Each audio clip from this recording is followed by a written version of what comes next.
महिषासुर और अन्य असुरों को चेतावनी देने के बाद उन्होंने स्त्रियों के साथ दुर्व्यवहार करना नहीं छोड़ा।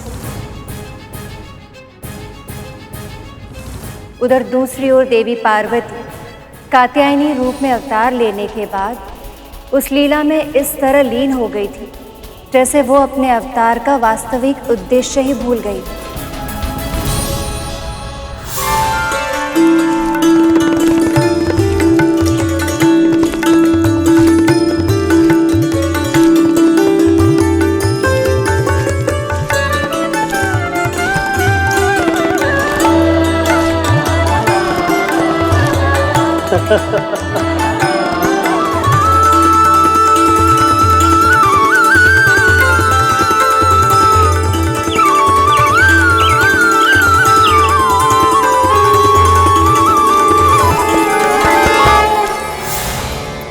फिर क्या हुआ मां?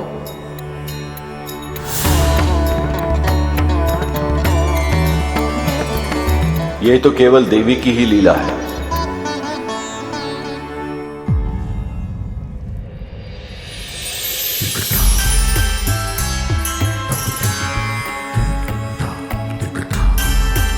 आप सब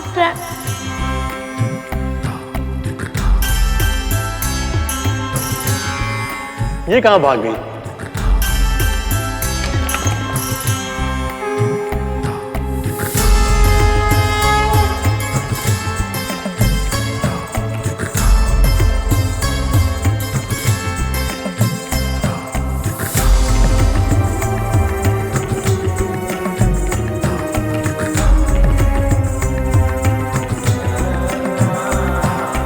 त्रिदेव आप और सभी देवतागण, आप सब एक साथ यहां।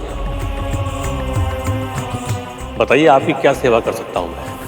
आपको नहीं, सेवा आपकी पुत्री को करनी होगी, संसार की सेवा।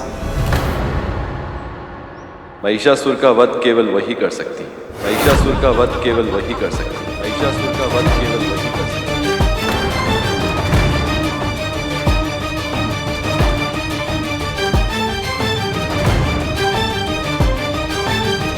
महिषासुर का वध। पर महादेव, वो तो बहुत शक्तिशाली है और स्त्रियों के लिए वो बहुत क्रूर भी है। कैसे अपनी कोमल पुत्री को उसके सामने भेजूंगा? जब आंधी चलती है तो बड़े बड़े वृक्ष गिर जाते हैं, पर ये कोमल घास, इसकी जड़ें इतनी शक्तिशाली होती हैं कि बड़ी बड़ी आंधी भी इसको हानि नहीं पहुंचा पाती। ऐसी ही शक्ति है आपकी पुत्री में ऋषिवर। वो देखने में कोमल अवश्य है, पर उसकी जड़ें बड़ी शक्तिशाली हैं।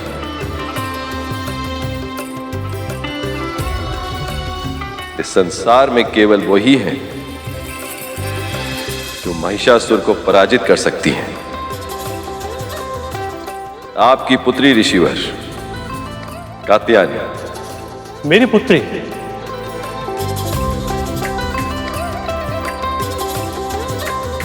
महादेव, दुष्ट को दंड तो मिलना ही चाहिए।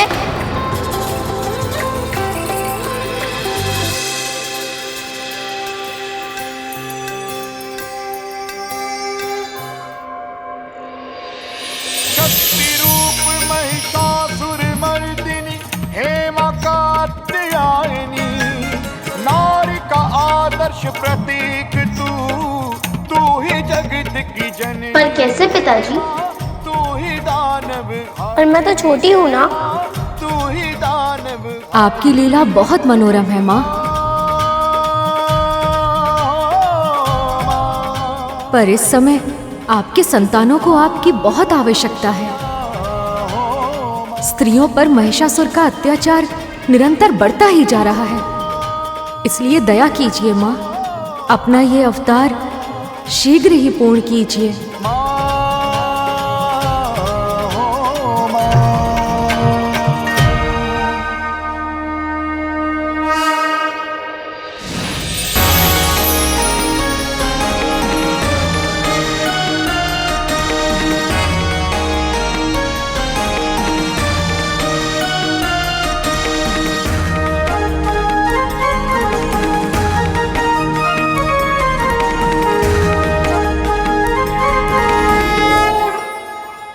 विघ्नहर्ता के रूप में मैं आपको आशीर्वाद देता हूँ कि आपके मार्ग में कोई विघ्न नहीं आएगा।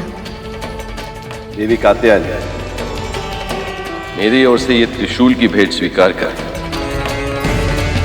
मेरी ओर से ये चक्र स्वीकार करें देवी।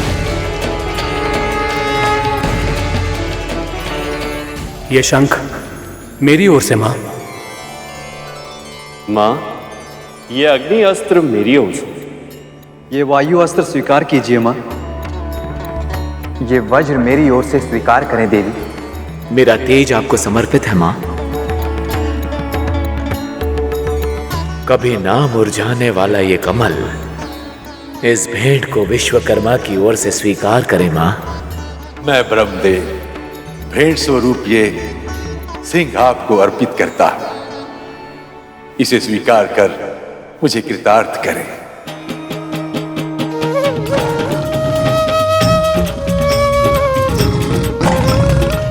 महिषासुर का वध अवश्य होगा, परंतु सही समय आने पर,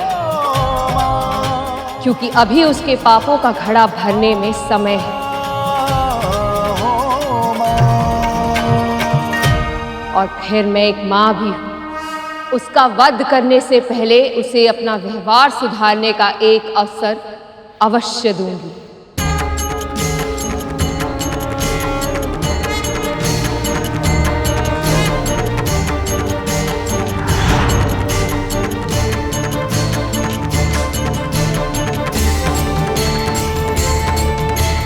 प्रणाम पिताजी। आपकी पुत्री बनना मेरे लिए सौभाग्य था। आपने मुझे इतना प्रेम, इतना दुलार दिया कि अब आपको छोड़कर जाने की तनिक भी इच्छा नहीं हो रही। परंतु मेरा कर्तव्य मुझे बुला रहा है। मुझे विंध्याचल जाना ही होगा। अवश्य पुत्री। पर मेरे इस अवतार का नाम कात्यायनी ही रहेगा। इससे मुझे प्रसन्नता तो मिलेगी ही, साथ ही साथ आपका नाम भी सार्थक होगा। और यही नहीं, आप सदैव मेरे प्रिय रहेंगे। आपको जब भी मेरी आवश्यकता हो, बस स्मरण कर लीजिएगा। मैं चली आऊंगी। परंतु अभी मुझे आज्ञा दीजिए। और फिर मां कात्यायनी सिंह पर आरूढ़ होकर विंध्याचल चली गई।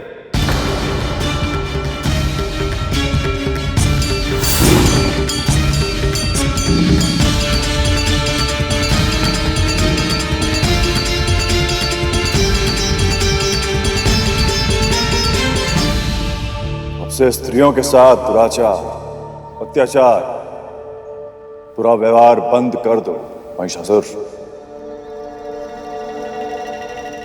अर्थात मैं एक स्त्री से भयभीत हो जाऊं। गुरुदेव, कदाचित आप ये भूल रहे हैं, आप ही के मार्गदर्शन में केवल वो तुच्छ देवता ही नहीं, स्वयं नारायण भी मेरा कुछ नहीं बिगाड़ पाए। तो फिर एक दुर्बल अबला नारी। स्त्रियों को अबला समझकर उनका शोषण करना संसार की सबसे बड़ी मूर्खता है असुरराज। स्मरण रखो, नए जीवन को जन्म देने की शक्ति केवल स्त्री के पास होती है, और जो रचना करने में सक्षम है, विनाश भी उसी के संकेतों पर नृत्य करता है। किंतु गुरुदेव, मेरा सजन की गोद में खेलता है विनाश। गुरुदेव,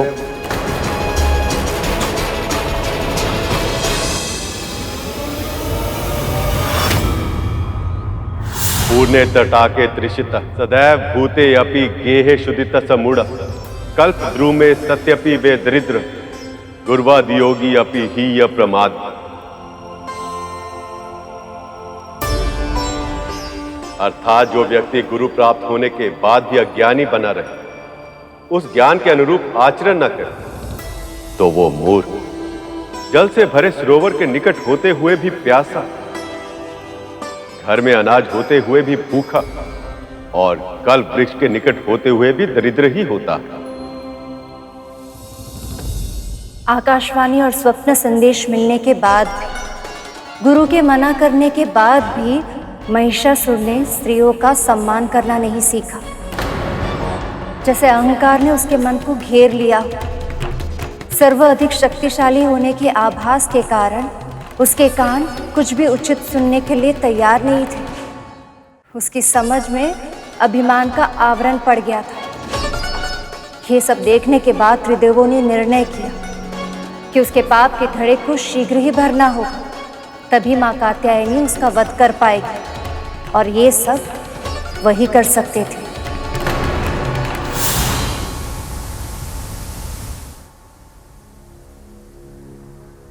ऐसे ही अपनी सेवाओं से हमें प्रभावित करती रहो। बहुत आनंद आ रहा है।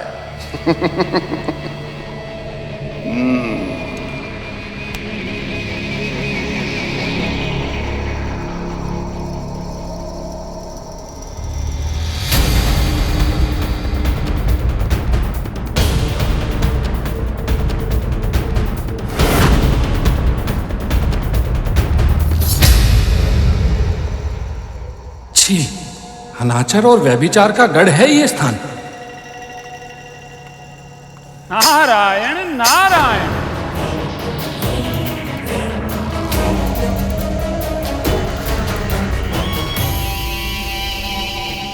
अंततः मेरे इस संतापुर ने आपको भी आकर्षित कर ही लिया। आइए और अनंत भोग विलास का आनंद लीजिए। देवऋषि, तनिक भी संकोच मत कीजिए, मैं किसी को कुछ नहीं बताऊंगा। नारायण नारायण। ऋषि मुनियों को भोग विलास महाराज शोभा नहीं देते। मैं तो यहाँ किसी और ही कार्य से आया था। मुझे ज्ञात है तुम दुर्बल हो, किंतु तनिक अपने इन सुंदर हस्तों को थोड़ा कष्ट भी तो दो। बिना बल के तो अंग मर्दन में भी कोई स्वाद नहीं आता सुंदरी।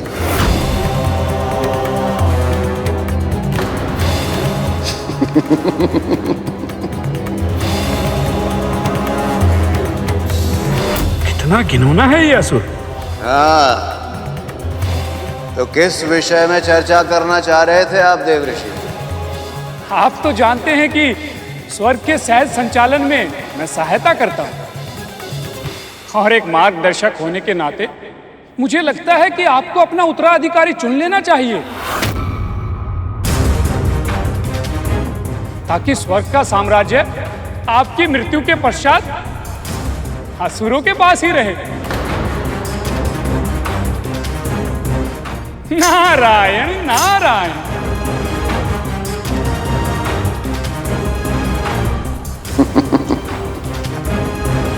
मृत्यु और मेरी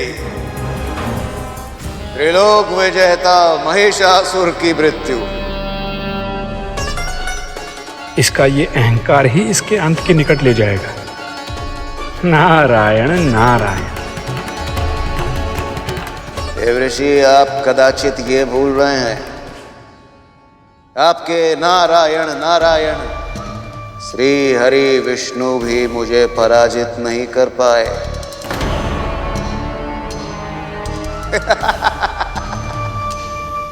कौन मारेगा मुझे? कौन मारेगा? कात्यायनी कात्यायनी कात्यायनी।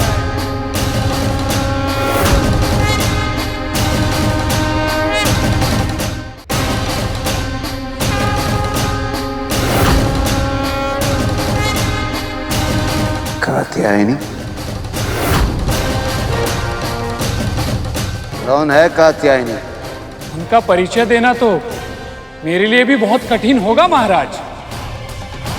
स्त्रियों में सर्वश्रेष्ठ, दयालु, बुद्धिमान, उनकी आंखों की ज्योति में स्वयं ज्ञान बसता है। वो जब बोलती हैं उनकी ध्वनि में संगीत के सातों सुर शोभा पाते हैं। नारायण नारायण।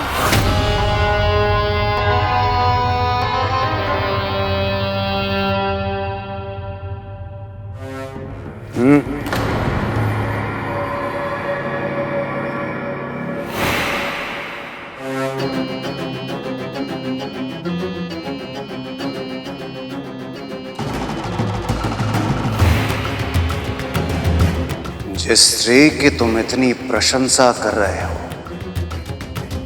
ऐसी स्त्री को तो केवल मेरी पटरानी बनना चाहिए। आपको सावधान करना मेरा कर्तव्य है महाराज।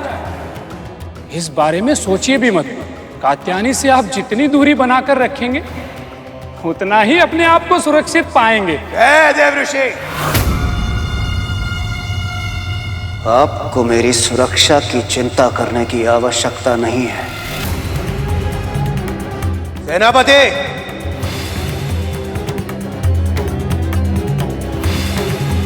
जाओ और उस स्त्री को मेरे समक्ष लेकर आओ। यही तो है मेरी योजना।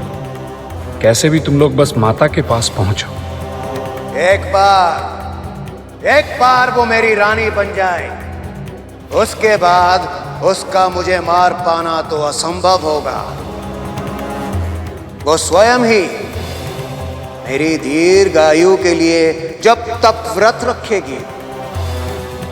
संसार की सर्वश्रेष्ठ सुंदरी, यही कहा था ना तुमने नारद?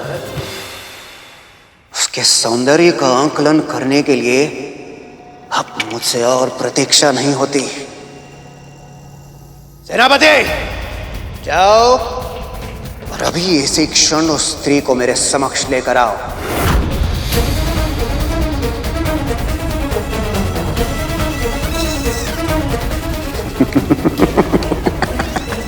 तुम्हें ज्ञात नहीं है महिषासुर, तुम्हारी कितनी बुरी दशा करने वाली है माता कात्यायनी। शीघ्र ही तुम्हें ज्ञान मिल जाएगा कि जिन स्त्रियों को तुम पीड़ा देते हो, उनका घोर अपमान करते हो, उसकी वास्तविक शक्ति कितनी असीम होती है। Ha ha ha ha